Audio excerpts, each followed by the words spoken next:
दुखणं बोटभर. बरेच दिवसात कोणाची खुशाली कळली नसली की बोटभर चिठ्ठीसुद्धा का नाही पाठवली असे म्हणतात.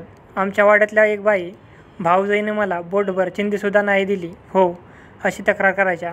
आता 10 हात साडीही नीट न पुरणाऱ्या बाई बोटभर चिंधीचं काय करणार होत्या असं वाटलं. सांगायचा मतितार्थ असा की बोटभर हा शब्द अगदी छोटंसं क्षुल्लक असा अर्थी वापरला जातो, पण माझ्या बोटभर दुखण्यानं मला कसं हैराण केलं त्याची ही हातभर कहाणी आहे. कुठला तरी कडक गूळ बत्त्यानं ठेचताना आणि त्याचबरोबर इकडच्या तिकडच्या गप्पा करताना एक घाव उजव्या हाताच्या बोटाच्या वर मी बसला.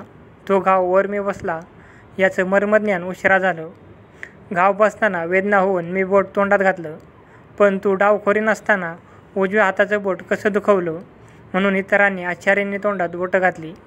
नंतर बोटावर 3 महिने चाललेला खर्च, वेळ, वायफट चर्चा यामुळे दुखऱ्या बोटासकट हात कापडाला लावण्याची वेळ माझ्यावर आली. सुरुवातीला बोट ठसठसायला लागल्यावर मला एका जाहिरातीची आठवण झाली.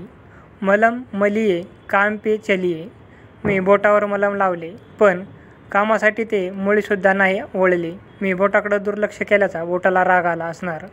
त्यामुळे ते मानी माणसाप्रमाणे ताटलं. आता या बेट्या बोटाचा ताठा कमी करावा म्हणून बुडत्याला काडीचा आधार यानुसार मी वागायचं ठरवलं.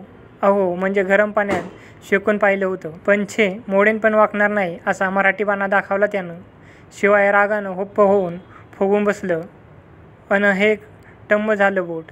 त्याही स्थितीत जरा मस्का मारावा म्हणून तेल मालिश केली, पण ओ टस्से मस नाही हुआ. शेवटी हा नाद सोड, डॉक्टरांचा फोन जोड असा भाच्याचा उपदेश शिरार्थ मानून मी डॉक्टरांना फोन केला. तपासल्याशिवाय कसं कळेल त्यांनी प्रश्न केला. मग दवाखाना गाठला. तिथे ही गर्दी. कोणाचा पाय प्लास्टरमध्ये, कोणी कोबड्यांधारी, कोणाच्या हात गळ्यात, म्हणजे स्वतःचा हात स्वतःच्या गळ्यात. आपल्या अलौकिक अवस्थेतले एक जण पाहिल्यावर पोटात गोळा आला. इथून पळ काढावा असं वाटत होतं. आमच्या त्या बाणेदार बोटात आता असंख्य बाण घुसल्याच्या वेदना होत होत्या. त्यामुळे डॉक्टरांना भेटणं भागच होतं. हाडबिडं तुटलं नसेल ना अशी भीती वाटत होतीच. मग त्या चिमुकल्या बोटाचा आहे नुसती तपासणी. क्षकिरण फोटो वगैरे झाल्यावर डॉक्टरने असंच सांगितलं, काही नाही, घाबरू नका, प्लास्टरसुद्धा नको आहे, नुसतं स्ट्रॅपिंग करायचे. डॉक्टरांच्या मिठास बोलण्यामुळे मन अगदी हलकं झालं. मनावरचा ताण उतरला, पण थोड्याच वेळात भ्रमनिरास झाला. त्या स्ट्रॅपिंग नामक प्रकरणात एक बोटच काय, आजोबाची दोन्ही बोटंही ताणून बांधून वर हातात गळ्यात अडकली. त्यामुळं जड हातानं आणि पर्स हलकी झाल्यामुळं जड अंतकरणानं घरी परतली. आता शब्दशः हात बांधलेल्या अवस्थेत. त्यामुळं कामावर रजा टाकून घरी बसली. आपण उगाच डाव उजवं काही मानायचं नको असं सुज्ञ विचार करून डाव्या हातानं काम सुरू केलं. पण हा डावा हात कामाच्या बाबतीत अमंग डावाच निघाला. विंचरणं, पकडणं, ढवळणं, शिवणं, लिहिणं काही नीट जमेना. शेवटी हात चोळत गप्प बसावं लागलं. कळ लागल्यामुळे आणि बोट वळवायची नसल्यामुळे मी आपली नुसतीच कळवळायची. दिवसभरात 5-6 प्रकारच्या गोळ्या खायला दिल्या होत्या डॉक्टरांनी.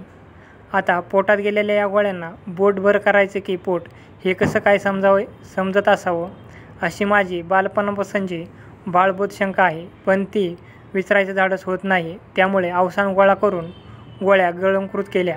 बोट नुसतं घट्ट गुंडाळून होतं तरी रॅपिंग असा सोपा शब्द सोडून स्ट्रॅपिंग असा जड शब्द का वापरतात हे डॉक्टर जाणे. स्ट्रॅपिंग निघाल्यावरही सगळं लगेच आलबेल झालं नाही. आणखी थोड्या गोळ्यांच्या फायरी झाडल्या आणि चेंडू वळण्याचा व्यायाम सांगितला. बच्चो का खेल असं वाटून मी दुर्लक्ष केलं. तर पुढच्या भेटीनं बोट न वळण्याचं कारण म्हणून या टाकलेल्या व्यायामावरच डॉक्टरांनी बोट ठेवलं. मग काय, चेंडू वळवणं, कागदाचे गठ्ठे गोळे करणं असलेच व्यायाम सुरू.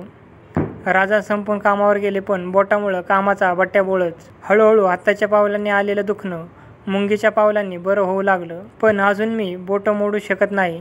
राग आला तर त्वेषानं घट्टमूठ वळवू शकत नाही. बोट आपला हात दाखवतच राहतच.